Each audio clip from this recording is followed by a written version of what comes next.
माघी पूर्णिमा 12 तारीख को हो जाएगी। जो बच्चा बुद्धि से विकलांग हो, विद्या में कमजोर हो, परीक्षा हॉल में पेपर देते समय भूल जाता हो,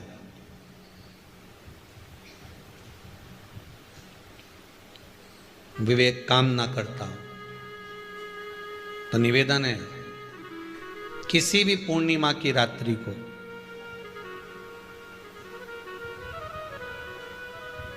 बारह बजे गाय के, गौ माता देसी गाय के जो 4 थन होते हैं, उन 4 थन में से जो आगे के थन होते हैं, 2 पीछे की ओर होते हैं, 2 आगे की ओर होते हैं, तो जो आगे के 2 थन है उस थन का दूध निकलवा लिया जाए और उस दूध का कोई भी मीठा पदार्थ बनाओ तो ठीक है, ना बनाओ तो उसी दूध में शक्कर मिलाकर पूर्णिमा की रात्रि को जो विवेक से कमजोर हो, बुद्धि से कमजोर हो, या याद करा हुआ सब भूल जाते हो, या आपके लिए भी है कोई चीज रखते हो भूल जाते हो, विवेक याद नहीं रहता, बुद्धि में इतना प्रबल बल नहीं आ पाता, याददाश्त कमजोर होती चली जा रही, तो किसी भी पूर्णिमा की रात्रि को 12 बजे गाय के आगे के 2 थन का दूध, उसमें कोई पदार्थ शक्कर गुड़ कुछ भी मिलाकर भगवान के चंद्रदेव की साक्षी में उसको पिला दिया जाए। महाराज बार बार पिलाने की जरूरत ही नहीं पड़ेगी, एक ही बार में काम कर जाएगा और विवेक पूर्ण तरह से कार्य करने लगेगा। देसी गाय के आगे के 2 थन का दूध बड़ा प्रबल होता है।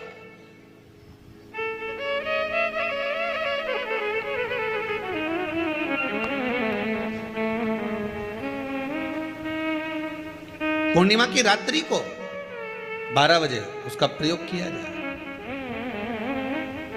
आप उस दूध को निकाल लो शाम के समय, रात्रि के समय ग्वाले से कहकर जिसके यहाँ पर देसी गाय हो वहां निकलवा कर उसको रखा जाए, उसका पान करा जाए। महाराज रोग बीमारी में प्रबलता, तो मां यशोदा जी जग कल्याण के लिए पूछ रही है, संपूर्ण विश्व के कल्याण के लिए।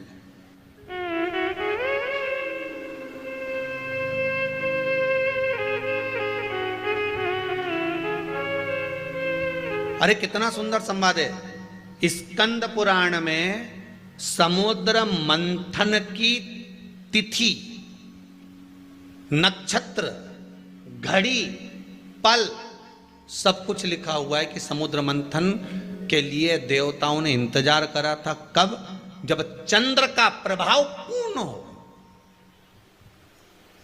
जब चंद्र का प्रभाव पूर्ण होगा तब जो मंथन होगा, उस मंथन का जो सुख होगा वो जीवन को आनंद दे जाएगा।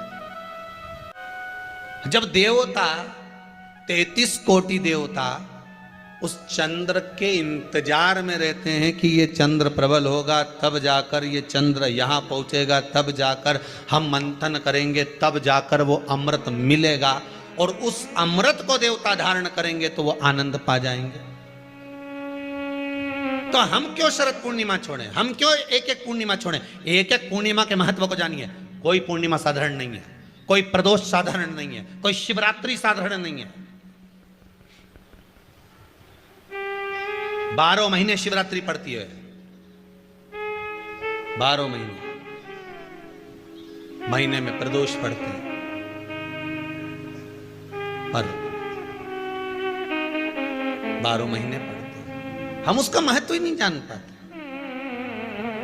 गाय अपने बछड़े को दूध पिलाएगी, बछड़े के मुंह पर जो फेन आएगा उसको कोई जीव जब शरीर के रोग में पड़ा होगा, किसी का शरीर अगर सफेद पड़ जाता है, कोई चमड़ी सफेद हो जाती है, कोई चमड़ी कहीं से सफेद पड़ जाए या कोई दाग पड़ जाए, कोई दाग पड़ जाए, वो दाग मिट्टी नहीं रहा हो, तो शिव महापुराण की कथा कहती है पूर्णिमा की रात्रि को शाम के समय जब गाय अपने बछड़े को दूध पिलाए और उसके मुंह पर जो फेन आ जाए उसको चम्मच में निकाल लीजिए,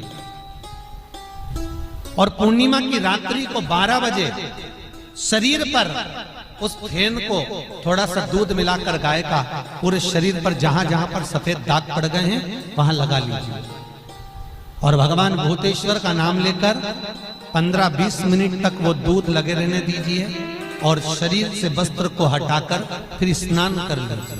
कोई साबुन नहीं लगाना है, कोई शैम्पू नहीं लगाना है, कोई तेल नहीं लगाना है, स्नान कर लीजिए।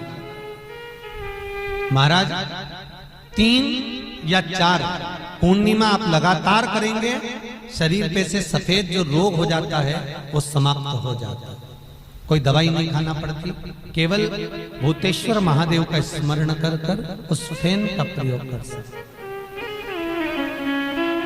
जो बच्चा माइंड से विकलांग हो, बुद्धि से कमजोर हो, जिसकी बुद्धि काम ना कर रही हो, पढ़ाई में चित्त नहीं लग रहा हो, खेलने में ज्यादा दिमाग लगता हो और पढ़ाई में ना लगता हो, या कोई माइंड से विकलांग हो, बुद्धि बिल्कुल काम ना कर रही हो, किसी की याददाश्त कमजोर हो गई हो, कुछ भी सामान रख दिया याद ही नहीं रहता हो, तो उसके लिए अमावस्या के दोपहर में 12 बजे गाय जब अपने बछड़े को दूध पिलाए, उसका फेन चम्मच पर निकालकर, जिसकी याददाश्त कमजोर हो, बुद्धि काम ना कर रही हो, विद्या में चित्त न लगता हो, उस व्यक्ति को मात्र 2 अमावस्या वो फेन पिला दिया जाए तो महाराज याददाश्त कभी नहीं जाती, विवेक पूर्ण तरह से काम करता है, बुद्धि पूर्ण तरह से काम करता है।